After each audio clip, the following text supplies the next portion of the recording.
Hello, welcome to my talk. I will be describing the social and historical background of a language named Bay Island Sign Language, which I consider another puzzle piece in the diversity of signing communities.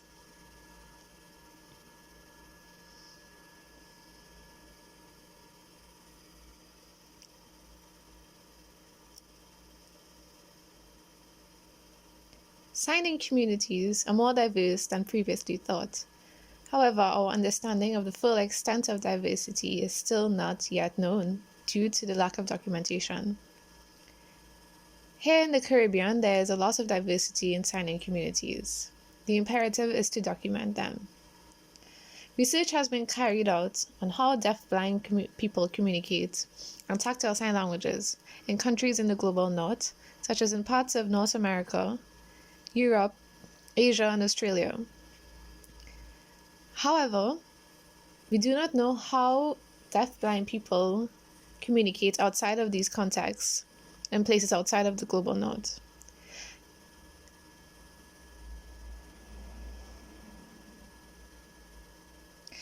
My presentation fills a part of this gap by describing a community in the Caribbean in which deaf-blind, deaf-sighted, and hearing-sighted people sign and share language.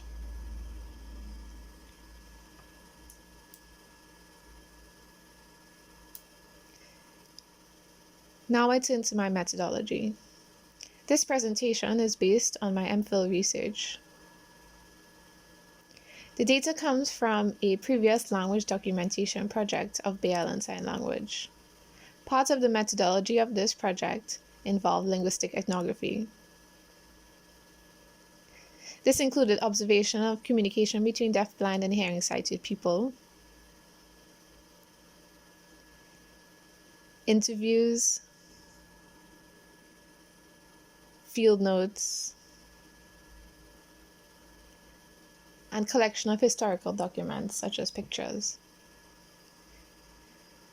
This project focused on collecting oral history of the language community, which was essential to knowing how the language emerged, was transmitted, and how it was used.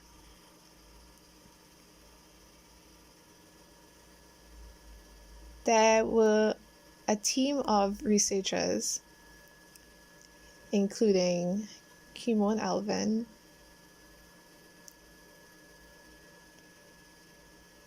Ian Danulal, and Ben Braithwaite.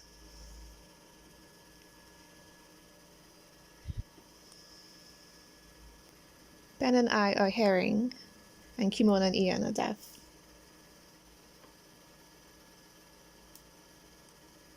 As you can see on the map, the Bay Islands is a group of islands in the Caribbean Sea next to Honduras. They belong politically to Honduras. The two main islands are Roatan and Guanaja, which is where I lived for 3 months during the documentation project.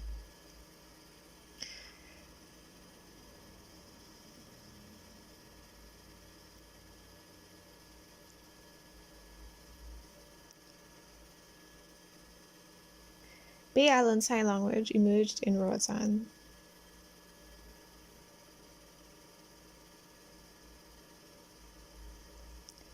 On the map, you can see two villages in which the language emerged, called French Harbor and Jonesville. Today, there are no longer any deaf people living in Jonesville, but there are 3 deaf-blind people living in French Harbor. In Guanaja, there is a deaf-blind person and a deaf-sighted person.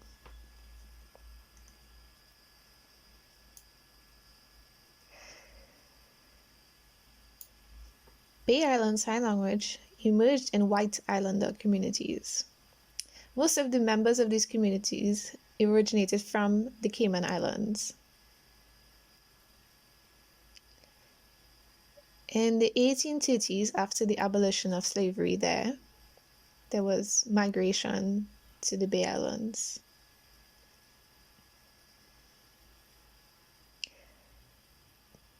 There has historically been a signing community in the Cayman Islands, as well as genetic deafness.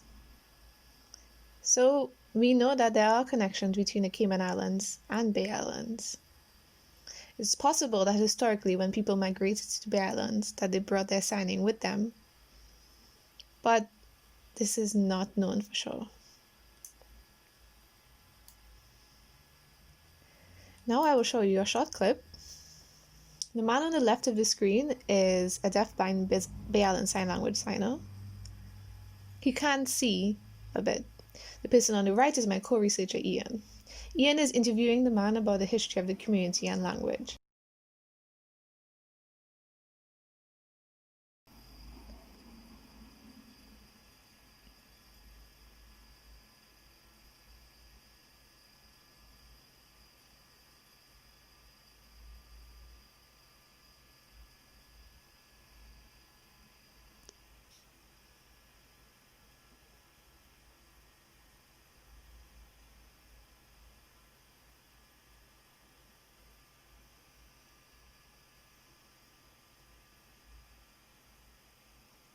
The deaf-blind man is talking about his deaf-blind grandmother, who was born deaf and sighted, but became blind later on in her adult life. This man has a lot of stories about the past, and he remembers communicating a lot with his grandmother via touch.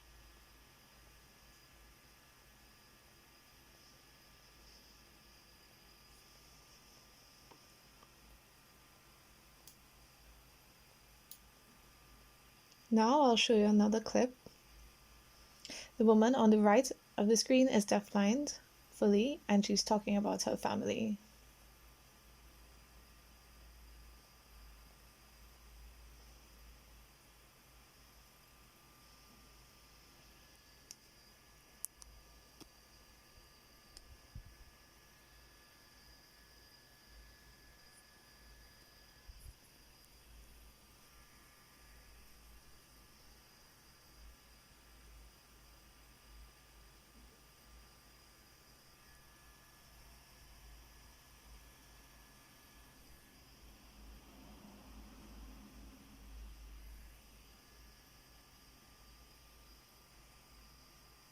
After we collected all of this oral history, we were able to construct a schematic representation of Usher syndrome in the Bay Island Sign Language community. Usher syndrome is a genetic condition in which the person is born deaf and sighted and gradually loses their vision until they become completely blind in adulthood. You can see that there are 3 generations of deaf people, and the language was transmitted intergenerationally, visually and tactilely. There are also hearing sighted signers of Bay Island Sign Language.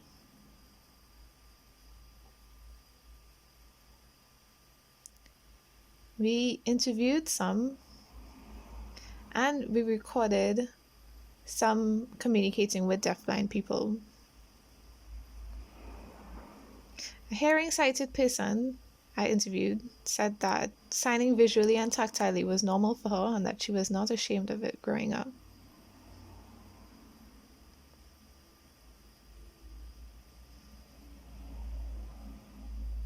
Historically, there has been a lot more communication between deafblind and hearing sighted people, but now there's less.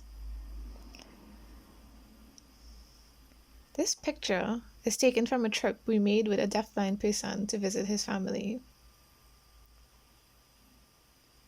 The woman in the past could sign, but it was tough for her now because she had forgotten a lot.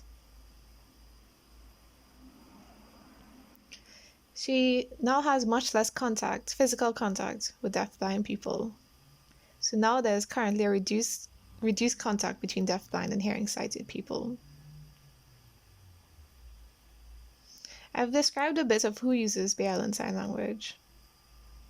Now I'll briefly describe how it is used. I've said that there are different kinds of people who use it: deafblind, deaf-sighted, and hearing-sighted.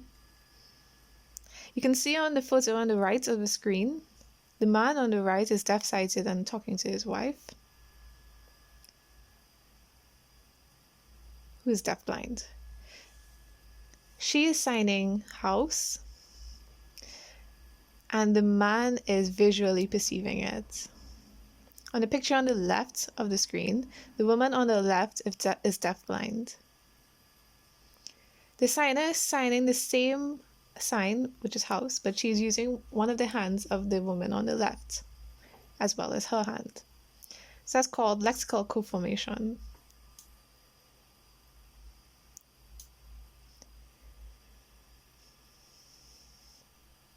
That is, it is the use of the signer's hands and body and addressee's hands and body to articulate signs. In this clip, I'm going to show you two people discussing a family. This will show you different examples of lexical co-formation.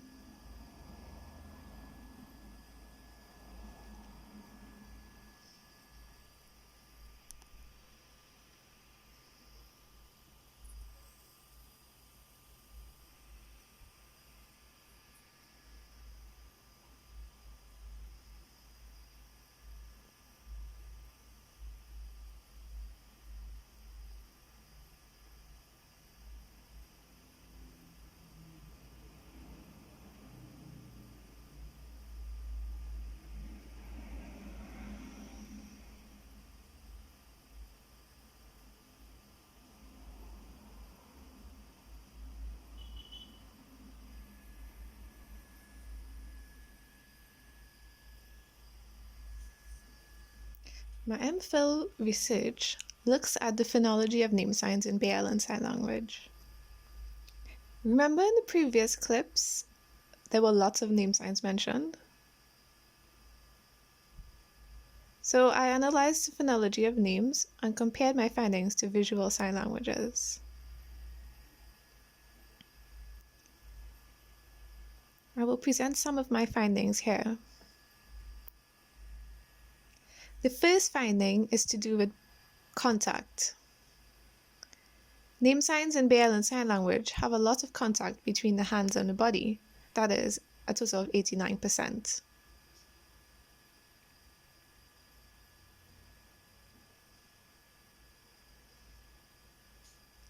Now I compare this finding to other visual sign languages.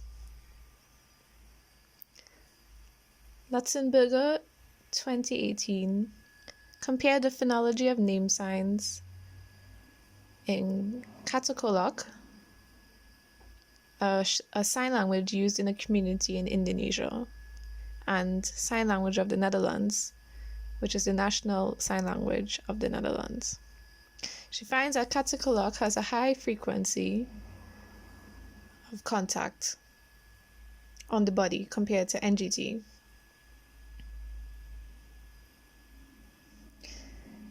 BL Sign Language has a significantly high frequency of contact in comparison to other visual sign languages. So why is this so? It's likely due to the tactile contact that is needed for perception.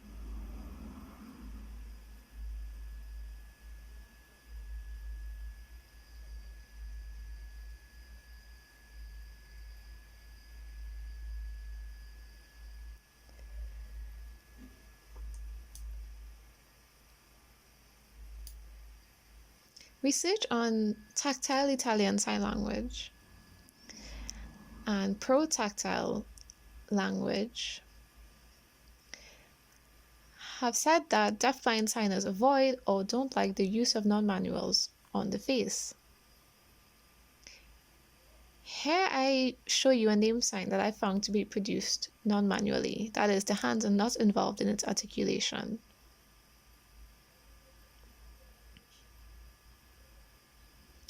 How is this possible for perception by a deafblind person? I'll show you how.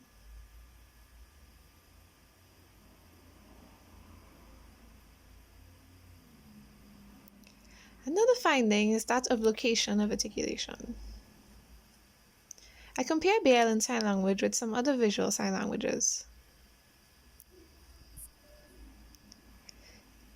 If you look at the chart, for the figures for non-dominant hand and neutral space,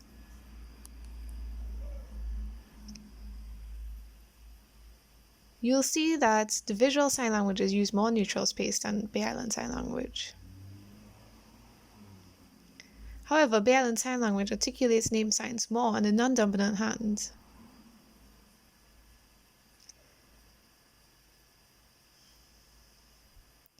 Other sign languages have between 2 to 3% articulated on the non-dominant hand, while Bay Island Sign Language has 15%.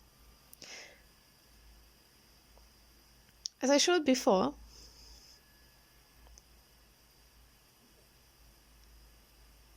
Bay Island Sign Language has a very high frequency of contact in name signs.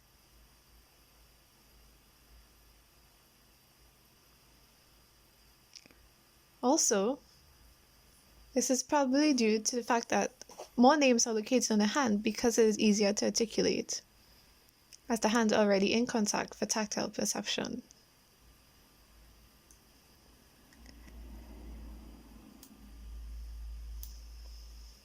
Now I'll summarize my presentation. Bay Island Sign Language emerged over 100 years ago. The language was transmitted through generations and has historically been used by deafblind, deaf-sighted, and hearing-sighted people visually and tactilely. I've shown that the historical and current social background has impacted the linguistic structure. Specifically, I've given examples in the domain of lexical co-formation and phonology. Sometimes sign languages are put into two categories: deaf community and shared or village sign languages. However, more research is needed to enlarge our understanding of signing diversity. Research using ethnographic methods and language documentation is needed to understand signing communities.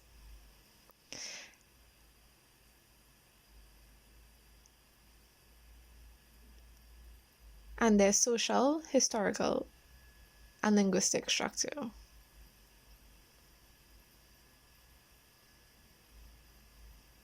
Thank you very much for watching my presentation. I look forward to your comments and feedbacks. You may email me or find me on Twitter.